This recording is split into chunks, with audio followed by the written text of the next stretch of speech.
Elon Musk. Now, he is one of the most discussed names of these few years. Maybe it would be more accurate to call it a decade. It's just that his success story has been more evident over the past 5 years. Now, he is a genius, and a guy with this level of brain and perseverance is not a commoner. Well, why don't we see how we, as Americans, really feel about Elon Musk and moreover about his recent doings? Being born in South Africa and eventually grew up to become the founder of SpaceX, Tesla, and Solar City, this man is a little god in the industry. There are no questioning Musk's business skills and results. The CEO has a vast list of achievements to his name, including Zip2, PayPal, Tesla, and SpaceX. And what else? He was recently called a real-life Iron Man.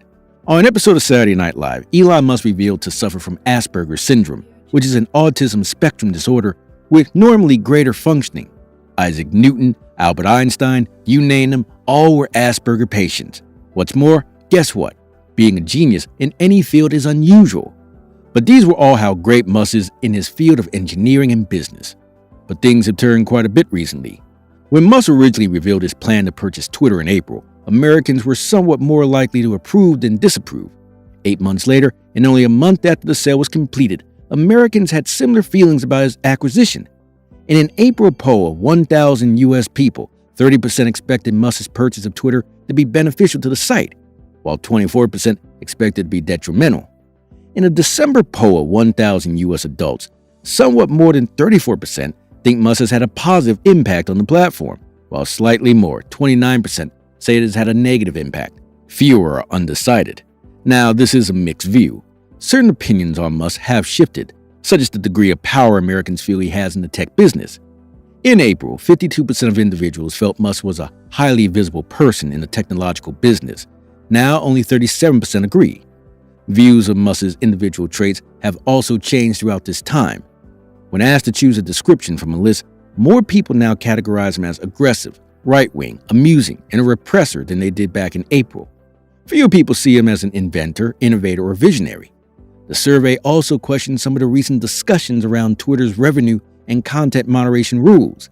Musk said that shortly after acquiring the platform, the firm witnessed a large loss in revenue as a result of activist organizations lobbying advertisers not to advertise on the site. When asked how frequently marketers are influenced by specific variables when determining where to advertise, 27% believe companies are frequently influenced by consumer or activist group pressure. This is smaller than the proportion of individuals who believe advertisers are generally motivated by a desire to protect their brand from connection with difficult topics or want to reach people who will buy their products. So does this mean that companies will stop giving ads on Twitter? What do you say? In some ways, Americans are divided on content moderation. 31% believe social media platforms are not rigorous enough in controlling material, while 27% believe they are about right, and 21% believe they are too stringent. However, the majority of people feel that social media firms have a responsibility to keep users from harassing one another and publishing hate speech or racist content on their platforms. 59% believe corporations have a duty to keep people from promoting conspiracy theories or false facts. Musk has engaged journalists to help him expose what he calls the Twitter files, which is basically a collection of internal business documents that he claims demonstrate attempts to censor content and shadow ban users who have specific political ideas. The previous censoring of postings include evidence acquired from a laptop belonging to Hunter Biden. President Joe Biden's son is at the heart of this debate. Twitter justified its decision to restrict postings related to this article as a result from a business policy banning the sharing of private information obtained through hacking. 80% of Americans favor platforms deleting data obtained in this manner.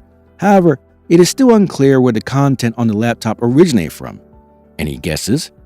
According to the Twitter files, officials on Biden's campaign requested that some tweets regarding Hunter Biden be removed, including one in which he appeared naked.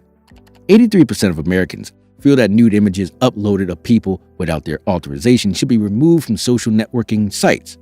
Majority of Americans are also in favor of banning posts for other reasons, such as inciting violence or publishing offensive symbols like a swastika. Another thing with Twitter is Musk enabling free speech on the platform. Now, this is a really heightened situation across the users. So, do you require free speech? I mean, true liberty? But remember, with this independence comes a risk of being misused. How? This is how. Many organizations have conducted surveys of people who have experienced online harassment, academics about their experience with harassment, in-depth reviews of literature detailing knowledge workers experience online harassment, and outreach to institutions that employ knowledge workers who have experienced online harassment in various research projects. Several comparable findings have been observed within various data sets. People are harassed online just because they are women or members of a minority group, such as those who are racialized, gender non-conforming, disabled, or otherwise marginalized. People's identities matter more than the topic they post about when judging the level of online harassment.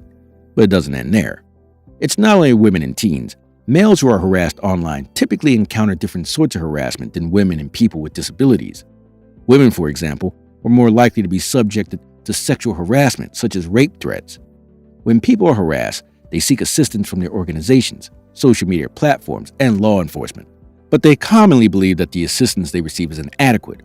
When people do not receive adequate aid from their organizations, social media platforms, or law enforcement, they turn to self-defense techniques, such as social media withdrawal. Remember that, as we said before, this final part is critical since all data suggests that there is a very real risk of losing ideas in the uncensored Twitter environment that Musk claims he wants to construct for the purpose of free speech.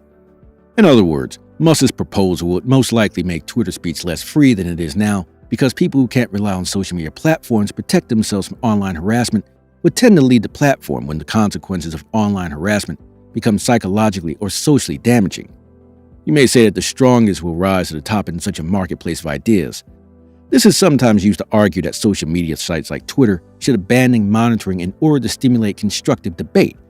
This means that bad ideas should be dealt with by an invisible hand, with people only sharing and engaging with the best material on Twitter, and toxic stuff will be a small price to pay for a healthy online public sphere. The notion that good ideas will outweigh bad ideas contradict the actual lived experience of people from minority groups who comment on social media. We suggest artificially prioritizing minority opinions in order to generate genuine debate on a wide variety of public interest issues. This means that in order for a healthy marketplace of ideas to function, online harassment must be monitored. If you believe Musk was doing all this for profit, think again. Musk is a very wealthy man. As a result, he would clearly indicate that he is not interested in acquiring Twitter in order to create revenue. He considers Twitter to be the de facto town square and wishes for the social media company's algorithm to be open source. He attempted to portray the entire takeover attempt as a fight to protect free expression. Even Musk, a strong defender of free speech, must satisfy his shareholders that his takeover is financially beneficial to them. Otherwise, what are we doing here? When looking at all these Twitter-related comments, he is on the more favorable side. Most really successful entrepreneurs are insane, extremely optimistic risk-takers, and crazy self-believers. Among all the millionaire entrepreneurs, Musk distinguishes himself for his optimism, risk tolerance, and self-belief. That, in our opinion, is his defining characteristic. He's no brighter or more hardworking than the rest of them, but he has that additional kick. The fact that he ran out of personal funds while trying to colonize Mars and beat BMW, Toyota, Mercedes-Benz, and VW to electric cars from a small firm that had previously only produced a poor electric roadster tells it all. Anyway, how America perceives Musk is dependent on all of these. Now, what are your views on this? Do drop your views in the comments section below.